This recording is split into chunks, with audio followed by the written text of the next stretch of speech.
অনতি আমি তাদের নিকট জোরালোভাবে আমি তাদের নিকট উদাত্ত আহ্বান জানাই, এই সুরুজ বাহিনী ও শীর্ষ ইনকিলাবী শীর্ষ সন্ত্রাসী এই সুরুজ যেহেতু তার নামে এবং তার বাহিনীর মাধ্যমে এবং সুরুজ মিয়ার বিরুদ্ধে বিভিন্ন মামলা রয়েছে, বিগত সময়ের বিভিন্ন মামলা আছে এবং বর্তমান রানিং মামলাও রয়েছে এবং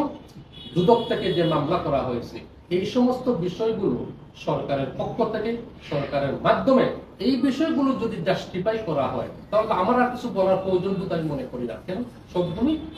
প্রশাসনের কাছে রয়েছে, দুদকের কাছে আছে, সর্ব জায়গায় রয়েছে। এই 72 ঘন্টার ভিতরে এই শীর্ষ সন্ত্রাসী শীর্ষ ইনকিলাবী সুরুজ মিয়া এবং তার রক্ষী বাহিনী সুরুজ বাহিনী এদেরকে যদি আগামী 72 ঘন্টার ভিতরে সরকারের মাধ্যমে তার প্রশাসনের সহযোগিতা প্রশাসন যদি কোনো ধরনের এই কার্যকরী কোনো পদক্ষেপ না নেয় এবং সুরুজ মিয়াকে যদি গ্রেফতার করা না হয়, কারণ তার সাথে যে মামলা জড়িত মামলা আছে, যদি তাকে গ্রেফতার করা না হয়, আইনের আওতায় না নেওয়া হয়, আগামী 72 ঘন্টার ভিতরে আমি 72 ঘন্টা পরবর্তী সময় আমি অবশ্যই আজকে জানিয়ে দিলাম, এই 72 ঘন্টা পরে আমি ও আমরা এবং আজকে তো আমরা পরিসরে 2-3 জন গোষ্ঠীর সামনে 72 ঘন্টা পরে ইনশাআল্লাহ একটু খেলা দেখানোর চেষ্টা করব।